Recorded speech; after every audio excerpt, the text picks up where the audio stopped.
오늘은 귀신 얘기로 시작해 보겠습니다. 귀신이란 단어 많이 듣고 살죠. 물귀신, 처녀귀신, 그 외에도 귀신이란 말 많이 있는데 귀신이 진짜 있습니까? 귀신 봤어요? 귀신한테 홀려본 경험 있습니까? 혹은 우리 중에 누구라도 귀신 들린 사람을 만나본 적이나 있습니까? 만나봤어야, 얘기라도 해봤어야 귀신이 있는지, 귀신이 있다면 그는 과연 어떤 존재인지를 생각은 해볼 수 있을 텐데, 이 문명화되고 현대화되고 도시화된 그런 삶을 살고 있는 우리에게 이 영적 실체인 귀신은 소설 같은 이야기죠. 이 배우들이 흉측하게 분장하고 CG를 사용하고 카메라 기법 활용하면 그런 데서나 나오는 뭔가 만들어낸 허상 같은 그런 느낌입니다. 귀신이 있습니까? 귀신이 있다고 믿어요? 귀신이 있다면 어떤 존재일까요? 혼자 있으면, 어두운 데 있으면, 그런데 섬뜩한 소리 들으면 우리가 막 놀라죠. 본 적은 없는데 왠지 뭔가 귀신이 있을 것 같아요. 어릴 때 귀신 얘기 많이 들어서. 성경은 뭐라고 말하고 있나요? 성경은 귀신이 있다고, 귀신의 실제를 인정하고 있습니까? 네, 귀신이 있습니다. 그런데 그 귀신은 우리가 영화에서 보거나 이야기로 들은 인간이 죽어서 구천을 떠도는 그런 것은 아닙니다. 하나님이 인간을 창조하시기 전에 어느 시점인가 이 영적 존재들, 천사들을 만드셨어요. 성경에는 천사들이 종종 나타나서 그가 하는 일들을 보여줍니다. 그래서 어떤 분은 천사들을 성경에서 분류하면서 9등급으로 나누기도 했습니다. 그런데 어느 시점에 이 천사들 중에 가장 높은 곳에 있는 루시퍼라는 천사가 타락합니다. 그 후에 이 루시퍼를 따라 타락한 천사들, 그래서 루시퍼의 지위를 따르는 타락한 천사들, 바로 그들을 성경에서는 악한 영, 귀신이라고 부르고 있습니다. 영적 존재, 귀신이라고도 불리고 타락한 천사, 이 영적 존재를 우린 이제 좀 믿어줘야 될 것 같습니다. 귀신은 오늘날에도 여전히 실존하고 그 활동 영역도 그대로입니다. 다만 방법만 바꿨을 뿐이에요. 성경에는 분명 귀신의 존재를 명시하고 있음에도 불구하고 오늘날 교인들 중에 귀신의 존재를 아예 부정하는 사람들이 있는가 하면 인정은 하는데 이 귀신에 대한 비성경적인 지식을 가진 분들이 많이 있습니다. 마가복음 4장 15절, 말씀이 길가에 뿌려졌다는 것은 이들을 가리킴이니 곧 말씀을 들었을 때 사탄이 즉시 와서 그들에게 뿌려진 말씀을 빼앗는 것이요. 말씀을 들을 때 사탄이 와서, 악한 영이 와서 그들에게 뿌려진 말씀을 빼앗는다. 말씀을 언제 듣죠? 옛날 고대 사회 때나 말씀 들었고 지금 사회는 말씀 안 듣습니까? 오늘도 듣고 있죠. 지금 전 세계에서 말씀 듣는 일이 빈번하게 일어나고 있습니다. 일요일 예배 때만이 아니에요. 말씀 듣는 일은 다반사입니다. 예수님이 뭐라고 하신 거예요? 말씀을 들으면 사탄 즉시 와서 그 말씀을 빼앗는다. 그럼 사탄이 지금 활동하고 있다는 거예요? 안 하고 있다는 거예요? 활동하고 있다는 거죠. 에베소서 2장 2절은 그때 너희는 그 가운데서 행하여 이 세상 풍조를 따르고 공중의 권세 잡은 자를 따랐으니 곧 지금 불순종의 아들들 가운데서 역사하는 영이라. 공중 권세 잡은 자를 우리가 따랐었대요. 근데 그가 어디서 역사한다? 언제 역사한다? 지금 역사하고 있답니다. 고린도서 2장 11절은 이는 우리로 사탄에게 속지 않게 하려 함이라. 우리가 그 계책을 알지 못하는 바가 아니로라. 이 세상의 신이 믿지 아니하는 자들의 마음을 혼미하게 하여 그리스도의 영광의 복음의 광채가 비치지 못하게 함이니. 우리라고 표현했어요. 우리가 사탄에게 속지 않게 하려 함이라. 사탄이 여전히 우리를 속이려 들고 계책을 꾸며서 우리를 속이고 있다는 거죠. 귀신들 건재합니다. 공중권세 잡은 자, 이 세상의 신, 사탄, 마귀, 그의 수하인 귀신들, 악한 영들, 이 말씀에 따르면 계속해서 우리를 공격하고 있네요. 에베소서 4장에는 마귀에게 틈을 주지 말라고 명령했습니다. 우리가 마귀에게 틈을 주고 있다는 거죠. 주기도 한다는 겁니다. 어젯밤 그랬을 수 있습니다. 그저께 그랬을 수 있습니다. 지나온 한 주 동안 우리가 마귀에게 끊임없이 틈을 줬을 수 있어요. 이 말은 마귀가 여전히 역사하고 있다는 겁니다. 야고보 4장에는 너희는 하나님께 복종할지어다. 마귀를 대적하라. 그리하면 너희를 피하리라. 마귀를 대적하라. 베드로도 똑같이 말했어요. 근신하라 깨어라. 너희 대적 마귀가 우는 사자같이 두루다니며 삼킬 자를 찾나니 너희는 믿음을 굳건하게 하여 그를 대적하라. 저항하라. 대적하라. 왜 저항해야 돼요? 우리 공격하니까. 우리 계속 건드리니까. 우리 넘어뜨리려고 하니까. 사도 바울이나 야고보나 베드로나 그리고 예수님도 마귀의 실제를 인정하셨고 그가 우리를 끊임없이 강력하게 공격하고 있다라고 경고했습니다. 디모데전서 4장 1, 2절 그러나 성령이 밝히 말씀하시기를 후일에 어떤 사람들이 믿음에서 떠나 미혹하는 영과 귀신의 가르침을 따르리라 하셨으니 자기 양심이 화인을 맞아서 외식함으로 거짓말하는 자들이라. 미혹하는 영과 귀신의 가르침을 따르리라. 아예 콕 집어서 분명히 말씀하시기를 후일에 시간이 지나서 말세가 되면 될수록 어느 세대인지도 말해주셨죠. 그리고 분명하게 말씀하셨어요. 뭘 말씀하신 거예요? 미혹하는 영과 귀신의 가르침을 따르리라. 귀신이 강단에 올라와서 설교합니까? 귀신이 소그룹을 결성해서 세미나합니까? 근데 무슨 귀신의 가르침을 따라요? 우리 와닿지 않는 거예요. 서론에서 얘기했지만 현대화 문명화된 도시화된 이런 삶에서는요, 귀신을 본 적도 없고 그와 얘기해 본 적도 없고 주변 사람들이 그렇다는 것도 내가 느껴본 적이 없으니까 사실은 우리 귀신의 존재 안 믿고 삽니다. 허상 이런 거지 우리 귀신의 존재 잘 믿지 않습니다. 그렇지 않습니까? 우리가 경험적으로 너무 이 영적 존재를 모르고 살고 느끼지도 않기 때문에 성경이 이 영적 존재를 끊임없이 얘기하고 경고까지 해줘도 우리가 안 믿는 거예요. 마귀가 두루 다니면서 삼킬 자를 찾는다. 너 말이야 너. 그런 정신 차리고 깨어라 라고 경고하는데 귀신이 어디 있어? 귀신의 가르침을 따르는 자들이 혹시 사탄교? 사탄을 예배한다는 자들? 나랑 상관없잖아. 다시 말하지만 사도 바울과 성령님은요, 교회에 관심이 있습니다. 교회에 이런 자들이 있다는 거라서 지금 화가 난 거예요. 교회에 귀신의 가르침을 따르는 자들이 있어서 성경이 우리에게 경고하고 있는 거예요. 자기 양심이 화인을 맞아서 위선을 떨면서 거짓말하는 자들이라. 우리 거짓말하면 누구 따르는 거예요? 귀신 따르는 거네요. 우리가 위선적으로 행동하면 누구 따르는 거예요? 마귀 따라가는 거예요. 마귀가 실존하나요? 예, 실존합니다. 여전히 활동하고 있습니까? 네. 누구한테요? 어디서요? 교회에서요. 나한테도요. 우리한테도 그렇다는 겁니다. 그러니까 이 귀신의 실제를 우리가 인정하고 귀신이 여전히 왕성하게 건재하고 있음도 인정하고 아주 머리를 써가면서 전략적으로 활동하고 있다는 걸 우리가 인식해야 되겠죠. 그들의 목표는 이 본문에도 나왔지만 죽이려고 하는 거예요. 인간을 잡아뜨리고 인간을 죽이고 멸망시키는 겁니다. 오늘 이 본문은 악한 영들이 구체적으로 어떻게 사람을 공격하고 괴롭히고 멸망으로 이끌어가는지 하나의 실제를 보여줍니다. 9장 14절 이에 그들이 제자들에게 와서 보니 큰 무리가 그들을 둘러싸고 서기관들이 그들과 더불어 변론하고 있더라. 온 무리가 곧 예수를 보고 매우 놀라며 달려와 고단하거늘 예수께서 물으시되 너희가 무엇을 그들과 변론하느냐. 이 배경이 어떠냐면 한 아버지가 자신의 귀신 들린 아들을 데리고 예수님이 머무신다는 곳을 찾아왔어요. 근데 안타깝게 예수님은 그때 안 계셨습니다.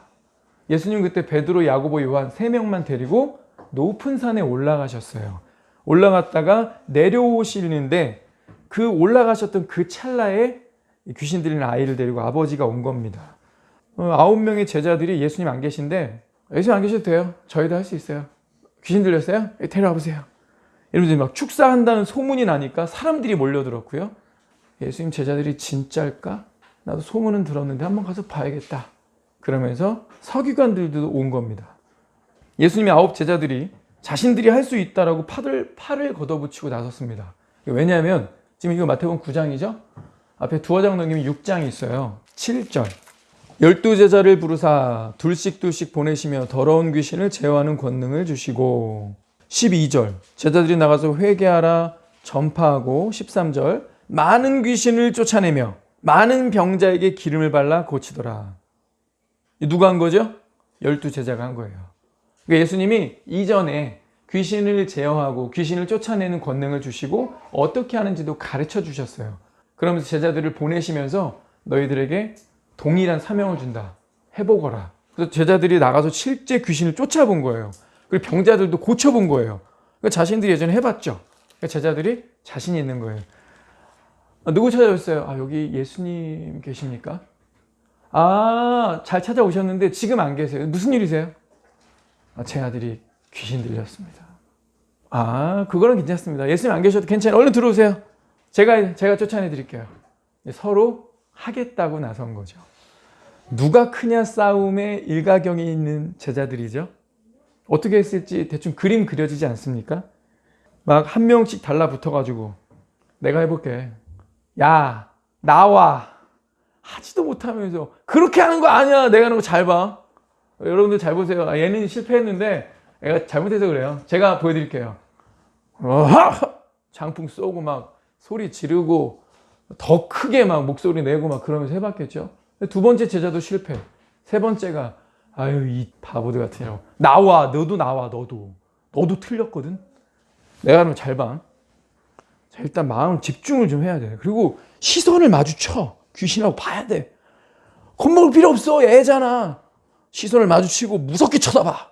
손을 한번 올려서 겁을 좀 줘야 돼요. 애잖아. 애. 무서워서 나간다니까. 본을 보이려고 했겠죠. 세 번째도 실패. 네 번째, 다섯 번째 실패. 그다음 어디까지 간 거예요? 9번째까지 간 거예요. 다 실패했어요. 그거 지켜보고 있는 서기관들이 어떻게 했을까요? 조롱했겠죠. 저 삼룡이들 뭔 짓 하고니 저. 소리 지르면 귀신이 나가니? 너 같으면 나가고 싶니? 역시 소문은 과장이 심해. 얘네들이 옛날에 뭐 귀신 쫓아냈다고 소문났던 걔네들 맞아? 무식한 갈릴리 출신이 뭘 할 수 있겠니? 다 거짓말이야.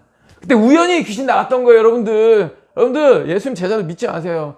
그리고 제자를 보면 스승을 알 수 있다고. 예수도 똑같아. 계속 변론을 한 거겠죠.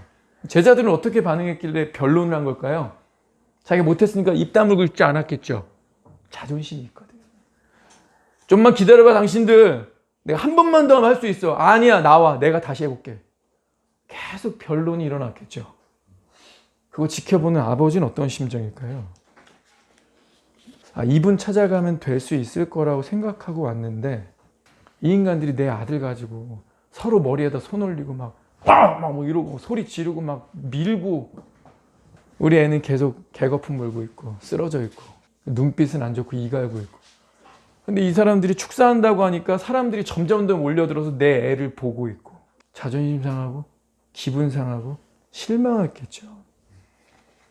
서기관들이 계속 비난하고 야유를 보내는데 제자들은 인정할 줄 모르고 계속 변명하기에 급급했습니다. 그래서 예수님이 오셨을 때 다들 너무 반가웠던 거예요. 예수님 오셨다. 이거 예수님이 수습하시겠다. 다들 기대하고 있습니다. 근데 제자들은요, 자기들이 무슨 짓을 했는지, 어떤 실패를 했는지 예수님한테 절대로 보고하지 않습니다. 그럼 자기들이 무능력하다, 무기력하다는 거 인정하는 꼴밖에 안 되죠. 이때 이 침묵을 깨고 나선 것은 이 상황에서 가장 답답함을 느끼고 있는 이 아이의 아버지였습니다. 17, 18절. 무리 중 하나가 대답하되 선생님, 말 못하게 귀신 들린 내 아들을 선생님께 데려왔나이다. 귀신이 어디서든지 그를 잡으면 거꾸러져 거품을 흘리며 이를 갈며 그리고 파리에 지는지라. 내가 선생님의 제자들에게 내쫓으라 했으나 그들이 능히하지 못하더이다. 이 본문은 이 아이의 근황을 아주 상세하게 전달하고 있죠. 첫 번째는 wherever. 근데 이 말은요, whenever로도 번역이 가능합니다. 어디서든지 언제든지 귀신이 장소 불문하고요. 예측 불가능한 순간에 갑작스럽게 애를 붙잡고 고꾸라뜨린 거예요. 이런 애 데리고 어디 갈 수 있을까요? 여러분, 저도 좀 애들 키우고 있지만 애들 데리고 어디 가고 싶을 때가 있어요. 가끔이 아니라 어디 갈 때 항상 데리고 다니고 싶습니다. 좋은 데 있으면 아이 교육도 되고 그냥 아이와 함께 가는 것 좋습니다. 애들 때문에 뭐 뭐 어디 유명하다는데 동굴도 가보고 어디 공원도 가보고 관광지도 가보고 애들이 집에만 있으면 그러니까 애들 데려간다 셈 치고 가는 것 같지만 사실 그것이 아이를 키우면서 부모도 느끼는 힐링이죠. 이 아버지는 이 아들을 데리고 어딜 갈 수 있을까요? 어디 갔는데 거기서 갑자기 자빠져 개거품을 물고 이리락 들고 있으면 데리고 다닐 수가 없죠. 그죠? 어떻게 해야 되죠? 자택감금이에요. 자택감금. 거꾸로 저 땅에 넘어뜨린다는 거죠. 귀신 들린 애가 갑자기 졸도하듯이 땅으로 일단 곤두박질 치는 거예요. 여러분 우리가 곤두박질 치는 이 갑자기 쓰러지는 건 대부분 영화나 드라마에서 보죠. 여러분 그들은 몸 생각하면서 넘어집니다. 그죠? 각도 재가면서 땅에 부딪힐 때쯤 되면 근육으로 딱 버티고 무릎 접으면서 뭐 이래야 돼요. 그죠? 안 그러면 다치잖아요, 나. 근데 귀신 들리면 어떻게 될까요? 그냥 진짜 선체로 이렇게 가서 박는 거예요. 그리고 저와 여러분은요, 최근에 혹시 입에 거품 문 사람 본 적 있어요? 우리가 무슨 응급실이나 병원에서 일하는 사람도 아니고. 저 기억 전혀 안 나는데요. 10년 전인가? 20년 전인가? 전 거품 문 사람 본 기억이 없어요. 근데 충분히 상상은 할 수 있죠. 얼마나 부끄럽다고 느낄지, 얼마나 비참한 기분일지. 근데 가장 사랑하는 이가 개거품을 물고 있으면 참 보기 안 좋을 겁니다. 간혹가다 애들이 자다가 이 가는 걸 들을 때가 있어요. 이 가는 거. 그러니까 애들이 이가 자랄 때니까 이제 간지러워 이렇게 긁을 때 있는데 눈 뜨고서 부모를 보면서 이렇게 가는 건 되게 보기 안 좋죠. 밉상입니다. 그러다가 온몸이 막 뻣뻣해지면서 발작을 일으킨다. 이게 한두 번만이어도 참 부모 10년 감수했다 이럴 텐데 22절에 추가 설명이 있죠. 귀신이 그를 죽이려고 불과 물에 자주 던졌나이다. 갑작스럽게 애가 불 속에 뛰어든다. 물 속에 빠져서 허우적댄다. 부모도 그냥 막 달려 들어가지고 애 건지겠죠. 얘 몸에 화상이 있을 겁니다. 왜요? 자주 그랬대잖아요. 애가 시선에서 없어졌어. 야 어디 갔니? 아들 어디 갔니? 그래서 막 뛰어나가가지고 딱 봤는데 물 속에서 허우적대고 있어. 그냥 아버지 옷 벗을 살라 없이 그냥 달려가겠죠. 불 속에 들어가서 막 살이 이렇게 막 뭉개지고 있어. 근데 애가 아파할 거 아니야. 소리 지르고 있는데 가보니까 불 속에 그래. 근데 자주 그랬대. 근데 여기 하나 더 있어요. 21절. 예수께서 아버지에게 물으시되 언제부터 이렇게 되었느냐? 어릴 때부터입니다. 이야. 이 아버지나 어머니나 다 문드러졌겠죠. 그죠? 어릴 때부터 긴 기간을 자주 반복적으로 땅에 꼬꾸라지고 입에 개거품 물고 이를 갈고 온몸이 뻣뻣해지고 애가 없어서 찾아보면 불 속에 들어가 있고 아니면 물 속에 뛰어들어 숨이 넘어가고 있어요. 이렇게 써 있잖아요. 귀신이 어느 때든지 이 아이를 죽이려고 그랬다. 그러니까 애가 아주 이 귀신이 작정하고 애는 말을도 못하게 하는 벙어리 귀신이야. 말도 못하게 하는데 계속 애를 수시로 아버지 지금 딴 데 보고 있다. 가족 주변에 없다. 불 속에 뛰어들어야겠다. 이거 어떻게 해야 돼? 부모로서 할 말이 아니지만 아이가 그냥 가줬으면 좋을 것 같아요. 이게 진짜 부모로서 할 말 아니죠. 내가 어느 날 내가 조금 늦게 발견해서 이미 숨이 넘어간 그리고 그냥 장 치르고 싶을 것 같아. 장 치르고 나면 이제는 가슴에 묻겠지만 근데 이제 더 이상은 깜짝 놀라고 막 물속에 뛰어들어서 아버지나 아들이나 이렇게 다 젖어가지고 나온 다음에 막 이거 하고 막 볼 때리면서 숨 쉬라 그러고 이거 그만하고 싶지 않을까요? 그러다 부모가 먼저 죽겠어. 이 아버지 정서적으로 어떤 상태일까요? 정서적으로. 너무 고통스러울 거예요. 자, 풀리지 않는 문제. 근데 오랜 기간 반복되는 문제. 내 인생의 발목 잡고 있는 것 같은 그래서 내 인생에서 행복과 웃음을 뺏어가는 어떤 고통스러운 문제들. 정도의 차이는 있지만 우리에게도 비슷한 점이 있습니다. 제자들이 자기들이 해결 못하는 문제에 봉착했을 때 그것을 비웃는 이 서기관들하고 변론한 것처럼 우리도 인생에 어떤 문제 딱 부닥기면요 말이 많아집니다. 가까운 사람하고 변론합니다. 내가 왜 시험에 자꾸 떨어지냐면 진짜 내가 왜 취업이 안 되냐면 이거는 면접 많이 봤는데 왜 안 되냐면 그러니까 그게 왜 그러냐면, 왜 결혼이 안 되냐면, 진짜 내가 이번에 이렇게 해봤는데 왜 사업이 안 되냐면 우한 코로나 때문이야. 옆집 때문이야. 왜 취업이 안 되냐? 결혼이 안 되냐? 시험이 떨어지냐? 사업이 안 되냐? 자식 교육이 왜 이렇게 안 되냐? 왜 이렇게 말을 안 듣냐? 왜 그러냐? 가까운 사람하고 그 문제 풀릴 때까지 이야기하죠. 왜냐하면 그 문제가 아직 나한테는 해결되지 않은, 그런데 그 문제가 나를 괴롭히는 고통스러운 문제이니까. 그런데 인생의 문제가 풀리지 않았을 때 이 아버지는 번지수는 제대로 찾았습니다. 그런가요? 그 당시 축사하는 랍비들 많았는데, 그리고 해외에도 갈 법한데 예수님을 해답으로 믿고 찾아왔습니다. 저와 여러분도 번지수를 제대로 찾았으면 좋겠습니다. 우리 성도들도 안 풀리는 문제 저마다 있습니다. 오랜 습관으로 굳어져 있는 어떤 무기력함에 빠져 있는 그런 게으름의 문제, 나태의 문제, 미래에 대한 두려움, 실패에 대한 절망감, 이런 거 있습니다. 그럴 때 이 아버지처럼 번지수를 제대로 찾아야 합니다. 이 아버지한테 우리가 배울 수 있는 중요한 한 가지가 있는데요. 22절, 24절까지 저와 여러분 교독하겠습니다. 귀신이 그를 죽이려고 불과 물에 자주 던졌나이다. 그러나 무엇을 하실 수 있거든 우리를 불쌍히 여기사 도와주옵소서. 예수께서 이르시되 할 수 있거든이 무슨 말이냐? 믿는 자에게는 능히 하지 못할 일이 없느니라 하시니. 같이요. 곧 그 아이의 아버지가 소리를 질러 이르되 내가 믿나이다. 나의 믿음 없는 것을 도와주소서 하더라. 제자들 때문에 스승인 예수님에 대해서도 불신이 생겼습니다. 예수님께 찾아온 것으로 봐서 이 귀신 들린 아이의 아버지가 처음부터 믿음이 없었던 건 아니죠. 근데 제자들이 그 앞에서, 우리말로 바꿀까요? 자꾸 삽질을 하니까, 뻘짓을 하고 있으니까, 오히려 더 열이 뻗치게 하고 있으니까 이 아버지가 점점 믿음이 떨어집니다. 근데 예수님이 뭐라고 말씀하시냐면, 할 수 있거든이 뭔 말이냐? 믿는 자에게 능치 못할 일이 없다. 예수님이 믿음의 결핍을 아주 예리하게 꼬집으시는 거예요. 아마도 이 아버지가 예수님보다 나이 많을 거예요. 예수님 아직 결혼도 안 한 청년이죠. 그러면 이렇게 마음의 골병이 진짜 애간장이 다 녹을 만큼 긴 기간 동안 고통스러웠던 아버지면 저는 이럴 것 같아요. 전 100% 이럴 것 같아요. 결혼도 안 해본 네가 내 마음을 아냐? 아들 나 봤어. 뭘 알아? 그래서 지푸라기 잡는 심정으로 예수님 찾아왔는데 예수님이 없었잖아요.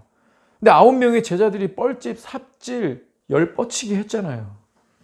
당신이 스승이라며 꼭 이 타이밍에 지적해야 됩니까? 꼭 책망해야 돼? 너 믿음이 없구나. 믿어야 된다. 꼭 이렇게 하고 고쳐줘야 돼? 아무리 생각해도 전 약간 화날 것 같아요. 하기 싫으면 말고 그만하시오. 당신 제자들 다 못하던데 내 갈 길 가겠소. 여러분, 때로는요, 돈 몇 푼이 아니라요, 자존심 때문에. 내가 잠깐 한 번만 굽히면 어쨌든 시간도 썼고, 이게 어쨌든 훨씬 가성비 돈도 되고 하니까 갈만한데, 기분이 너무 상하면 안 하게 되는 거 있죠. 너무 열받으면 됐습니다. 그냥 이렇게 하시죠. 제가 그냥 보험 처리해드리면 되는 거 아니에요? 저한테 전화하지 마세요. 보험 처리해드린다니까요. 이럴 수 있어요. 접촉사고 났는데 상대방이 되게 불손한 말 혹은 비인격적인 말들을 하면 나 당신 상대하고 싶지 않네요. 그냥 보험 처리해드리면 되잖아요. 기분 안 좋으시면 그냥 경찰 부르세요. 지금 저한테 왜 반말이야? 근데 이러면요, 상대방이 뒷좌석에 앉아있던 사람까지 전부 병원에 입원해버려요. 그럼 2당 100만 원씩 나갑니다. 내 보험료 할증 겁나 높아지겠죠. 그래서 보통 더러워서 참는다 이런 걸 많이 하잖아요. 그죠? 근데 지금 이 상황에서는 9명이 실패했고 계속 논박하고 떠들고 그 사람들은 계속 몰려들고 있고 아버지는 이미 애간장이 다 녹았어. 근데 예수님이라는 분이 왔는데 나보다 한참 어린 거야. 결혼도 안 했어. 근데 지적하잖아. 안 그래도 좀 가려고 하던 참이었는데 스승 얼굴이나 보니까 됐어. 당신도 말하는 싸가지를 보니 애 고칠 마음이 없구만. 에휴, 결혼을 안 해봤으니 애를 안 키워봤으니 이 마음을 아나. 됐어. 됐습니다. 저는 그럴 것 같은데 이 아버지가 어떻게 하냐면요, 24절에 그 아버지가 소리를 질러 이르되 cried out. 이거 다른 번역본에는요 아버지가 울었다고도 되어 있습니다. 아버지가 울면서 소리를 질러. 내가 믿습니다. 도와주십시오. 내가 믿음이 없습니다. 이야. 제가 이걸 경험을 못 해봐서 그런 것 같아요. 진짜 이렇게 되면 그냥 가정법 상상으로는 내 자존심이 열받아가지고 이 뻘짓 삽질했던 제자들 때문에 분이 더 와가지고 빠이 쳐서 됐어! 여기도 볼짝 다 봤구만. 저는 일어날 것 같은데 이건 가정법이에요. 근데 이 아버지 보니까 애간장이 다 녹았구나. 고난이 깊었구나. 이 아버지는 정말 마음이 낮아져 있구나. 진짜 겸손하구나. 책망 받았는데 지금 열받을 텐데 자존심 상할 텐데 이 아버지 어떻게 해요? 절박한 심정으로 울면서. 근데 여기 지금 소리를 질러라고 했어요. 여러분 차분하게 말했을까요? 이거 잘 상상하셔야 돼요. 이미 내 아들은 개거품 물고 막 떼굴떼굴 구르고 있고 막 소리 지르고 있어요. 귀신 들려가지고. 그리고 이미 사람들 다 몰려서 보고 있어요. 주님, 제발 부탁입니다. 살려주십시오. 내가 잘못했습니다. 내가 진짜 생각해보니까 믿음이 없네. 내가 앞에 제자들 때문에 좀 실망해서 믿음이 떨어진 것 같습니다. 근데 어쨌든 제 잘못입니다. 잘못했습니다. 도와주십시오. 자기의 부족한 믿음을 시인하고 동시에 예수님께 호소하고 있자.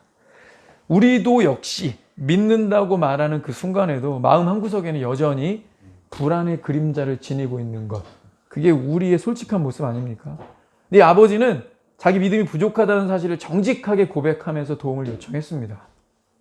우리는 구원받을 만한 믿음이 결여된 사람임에도 불구하고 구원을 받았고 구원받은 이후에도 여전히 믿음이 부족한 사람들입니다. 그러므로 우리는 우리의 믿음 없음을 인정하고 하나님을 향하여 도움을 요청해야 하지 않겠습니까? 예수님 어떤 분이세요?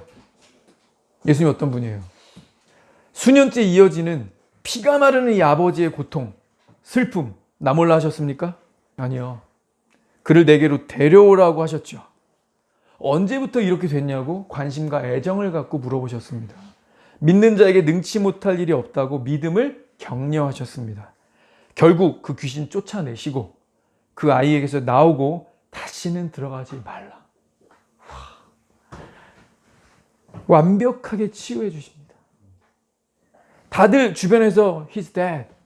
아이가 죽었다고 막 절망을 말할 때 예수님 어떻게 하셨어요? 그 아이 손을 잡아 일으키시고 아이를 아비에게 안겨주셨습니다. 얼마나 좋은 분이에요. 우리 번지수 제대로 찾아야죠. 이분께 가야죠.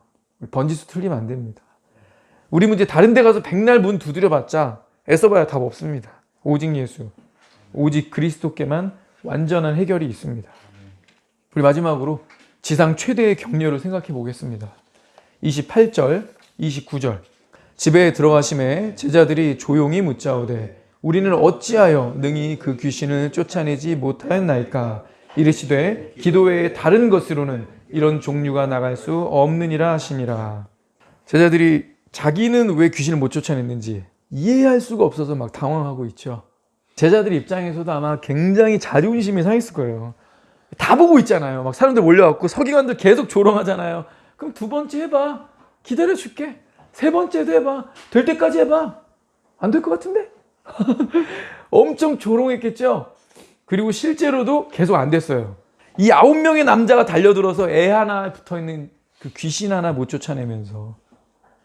그러니까 지금 제자들이 창피해요. 그래서 어떻게 물어봐요? 집에 들어가서 조용히 물어보죠. 서기관들이나 무리가 있는 데서는 절대 말 안 합니다. 창피하잖아요. 조용히 묻자오되 우리는 왜 안 된 거죠? 혹시 더 센 귀신이 있는 겁니까? 지금 예수님이 이런 종류라고 하셨죠? 이거 우리가 알고 있는 그 kind예요. 그 종류예요. 그럼 무슨 말이에요? 제자들이 여기 짧게, 여기는 이렇게 짧게 기록했지만 예수님 우리 왜 안 된 거예요? 예전에 쫓아냈던 귀신은 좀 약한 귀신입니까? 더 센 놈도 있는 거예요? 혹시 더 센 놈은 다른 방법이 있는데 안 가르쳐 준 겁니까? 그래서 우리 이렇게 망신살 뻗치게 한 거예요? 제자들이라면 능히 이렇게 말하고도 남겠죠. 제자들의 관심은 그리스도 혹은 아버지 하나님의 영광이 아니었습니다. 지금 내가 쪽팔린 게 문제야. 내가 왜 안 되는데 전에 됐는데. 제자들 무슨 생각하고 있는 거예요? 예수님한테 권능 받았어. 예전에 교육도 받았어. 이렇게 하면 귀신은 나가야 돼. 귀신을 쫓아낼 능력이 누구에게 있다고 보고 있는 거죠? 지가 귀신을 쫓아낸다고 생각하는 거예요. 이게 교만에 쩔어 있죠. 나 예전에 해봤는데 이런 식으로 또 다 나가던데 내 말이 권위가 있던데 착각하는 거죠. 예수님 뭐라고 대답하셨어요? 예수님은 자기에게도 권위를 두지 않으셨어요. 예수님이 기도 외에는 다른 곳으로가 안 된다는 얘기는 예수님도 기도했다는 얘기고 이 현장에서는 기도하지 않았지만 예수님 평소에 기도의 내공을 쌓으셨다는 거고 예수님도 누구 의존하신 거예요? 아버지 하나님. 그죠? 예수님조차도 아버지 하나님 평소에도 그랬고 지금도 그렇고 항상 아버지 하나님에 대한 믿음으로 이런 사역들을 감당하고 있는데 니들 뭐니 도대체? 기도 외에는 답이 없다. 청년 시절에 저는 주변에 제가 신뢰하는 형제님들에게 이런 질문을 드리곤 했습니다. 형제님, 집사님, 주중에 언제 기도하세요? 결혼하셨으니까 이제 자매님이랑 같이 기도하시나요? 여러 사람에게 그냥 이렇게 좀 물어봤어요. 제가 청년 때니까 결혼하면 어떻게 신앙생활 하시고 부부가 함께 하는 게 어떤 건지 궁금해서 그냥 물어봤어요. 그때 제가 빈번하게 들은 대답이 있습니다. 형제가 교파교에 오래 있다 보니 신앙에 있어서 율법주의적인 자세가 있는 것 같아. 그리스도는 우리에게 자유를 주셨어. 은혜 안에서 생각해야지. 그런 식으로 뭐 새벽 기도하면 경건하고 그럼 새벽 기도 안 하면 경건하지 않은 거야? 그런 거야? 형제가 너무 교파에 오래 있어서 그래. 형제가 전에 성경 어떻게 읽고 있느냐고 물어본 적도 있지. 1년에 성경 1독은 하시냐고. 어떻게 읽으시냐고. 하루에 몇 장 읽으시냐고. 1년에 1독하면 좋은 신앙이고 안 그러면 나쁜 신앙인가? 그런 식의 잣대를 가지는 건 옳지 않아. 그리스도는 우리를 자유케 하시려고 십자가를 지셨어. 우리는 더 이상 율법이 아니라 은혜 아래 살고 있다는 것을 명심했으면 좋겠어. 아내와 같이 기도하느냐, 새벽 기도처럼 뭐 정기적으로 기도하느냐, 1년에 성경 1독 하느냐, 나는 형제가 이런 식으로 생각하는 태도, 그걸 고쳤으면 좋겠어. 어때요? 그리스도가 우리에게 자유를 주셨죠. 우리에게 은혜를 베풀어 주셨죠. 그런데 그리스도 안에서 그 주어진 자유가 하나님이 우리에게 거저 주신 그 은혜가 기도의 빈도수를 줄이는 쪽으로 기울게 하나요? 더 많은 시간을 깨어 기도하게 하는데 할애하게 하나요? 부부는 더 이상 둘이 아니라면서요. 솔로일 땐 혼자 기도했다면 결혼해서는 같이 기도하는 게 자연스럽지 않나요? 영업을 하는 직장인이라면 고객 만나기 위해서 시간과 장소를 따로 떼놓는 것, 약속을 정하는 것이 자연스러운 거 아닌가요? 화요일에 3시쯤 찾아뵙겠습니다. 그렇지 않아요? 내가 만약 과외를 한다면 너는 월, 목 7시부터 9시, 너는 화, 금 9시부터 11시. 너 고3이지? 너 어차피 늦게 자지? 내가 11시에 와도 되니? 내가 앞에 7시부터 11시까지는 꽉 차 있는데 11시에 와서 우리 1시까지 하자. 그리고 저는 항상 시간 정해놓고 갔는데, 그리고 시간 못 채우면 못 나가요. 그 엄마들이 안 좋아하잖아요. 2시간 하기로 했는데 1시간 반만 하고 간다 그러면 선생님 오늘 왜 이렇게 일찍 가시니? 그거 쌓이면 잘려요. 그렇지 않아요? 정해진 날짜에 정해진 시간에 가고요. 정해진 시간을 채워야 됩니다. 이거 정상적인 사회생활 아닙니까? 근데 어쩌다 하나님을 독대하는 시간을 따로 떼놓고 정기적으로 기도하지 않아도 된다는 이 자유로운 발상은 어디서 나온 거죠? 결혼하니까 아내랑 밥도 먹고 이런저런 얘기 맨날 하고 많은 것을 함께 결정해 나가고 있는데 아내와 함께 하나님을 찾는 것은 안 해도 괜찮다? 그리고 저는요, 제가 물은 거에 대해서는 그분들이 대답을 안 하셨어요. 저는 언제 기도하세요? 결혼하셨으니까 혹시 같이 기도하시나요? 형님 성경을 어떻게 읽으세요? 그 책자를 보니까 월요일부터 토요일 6일 동안에 3장, 일요일엔 5장 이렇게 읽으면 1년에 딱 1독 한다라고 이렇게 하던데 형님은 결혼하시고 나서는 어떻게 성경 읽으세요? 근데 이런 질문들을 하면 형제 율법주의야. 좀 자유롭게 사고해. 그런 식의 태도를 고쳐야 돼. 그거 옳지 않아. 우리는 은혜 가운데 있어. 우린 교회 시대를 살고 있어. 죄송하지만 이거 동문서답 아니에요? 내가 이름 물어봤는데 A에 대해서 나 아내랑 기도 안 해. 그냥 아내 따로 나 따로 각자 뭐 글쎄 아내가 언제 기도하는지 사실 그런 건 얘기 잘 안 해봤네. 1년에 1독 글쎄, 나는 이렇게 통독하다 보면 막 3-4장 읽었는데 아무 묵상 없이 그냥 3장 읽었다 하고 뭐 체크하고 이렇게 가면 남는 게 없는 것 같아서 나는 그냥 한 장? 근데 한 장도 한 문단 딱 잡았는데 그 문단의 그 내용이 이렇게 확 와닿으면 그냥 거기서 멈춰. 막 3장, 5장 이렇게 꼭 장수로 가지는 않아. 그래서 글쎄, 1년에 1독 못하는 것 같은데. 이러면 제가 비난합니까? 형님 어떻게 집사인데 성경 1년에 1독도 안 해요? 그럼 뭐 한 3년에 1독은 돼요? 제가 뭐 이럽니까? 결혼했는데 자매랑 기도를 안 하세요. 모범이 안 되세요. 제가 그러니까? 그럴 수 없는 거죠. 그게 자유예요. 그런 거 아니에요? 그래서 그건 비난할 수 있는 일이 아니잖아요. 결혼을 했는데 아내와 함께 한다? 기도 같이 안 한다. 그 부부가 결정한 일이잖아요. 그걸 제가 제시하고 비판을 하면 그게 제가 자유를 넘은 거예요. 맞죠? 하나님이 개개인에게 주신 은혜의 분량이 있고 묵상하는 그 느낌이 다 다를 수 있는데 나는 그래. 난 꼭 3장, 4장을 막 5장 읽었는데도 뭐 아무것도 안 나오고 그러면 좀 이상해서 난 그냥 하나를 한 30분씩 보고 문단별로 그냥 보는 것 같아. 그렇게 깊이 있게 보시는구나. 와. 저는 그냥 이렇게 1년에 1독은 해야 되나? 꼭 해야 되나? 저도 좀 그게 부담이 됐는데 3장씩 꼭 읽으면 3장에서 3장을 다 묵상하려면 너무 많아가지고 또 일요일도 막 5장 읽으려니까 너무 많아서 고민했는데 저도 형님처럼 그냥 이렇게 하나 잡고 한 30분씩 볼랍니다. 성경을 정기적으로 이렇게 몇 장씩 읽는 거 율법주의. 시간 따로 떼놓고 기도하는 거 율법주의. 아내와 함께 기도하는 거 율법주의. 그럼 뭘 할 수 있을까요? 우리 뭘 하면 좋을까요? 그 대답은 없었습니다. 그냥 저한테 그 태도, 그런 생각, 사고방식을 고쳐라. 어떻게 읽는 것이 좋다. 어떻게 기도하는 것이 좋다. 이런 것도 한번 추천한다는 없고 그냥 저는 율법주의자가 되고 말았습니다. 혹시 형제 자매님들에게는 어떤 사고방식이 있습니까? 여전히 은혜 가운데 자유하게 살 수 있다고 생각합니까? 그래서 다른 사회생활, 다른 부부생활, 가정생활은 다 시간을 떼놓고 당신 요즘에 얼마나 바빴는지 알아? 주말에도 맨날 우리 같이 시간도 못 보내고 이런 얘기 할 수 있잖아요, 부부인데.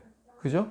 네, 시간 같이 보내자. 우리 미안하다. 내가 요즘에 자꾸 늦게 들어오고 시간을 좀 가족들한테 못 쓴 것 같아. 우리 이번 주말에는 맛있는 거 먹으러 가자. 그냥 완전히 하루 우리 같이 뭐 나들이도 갈까?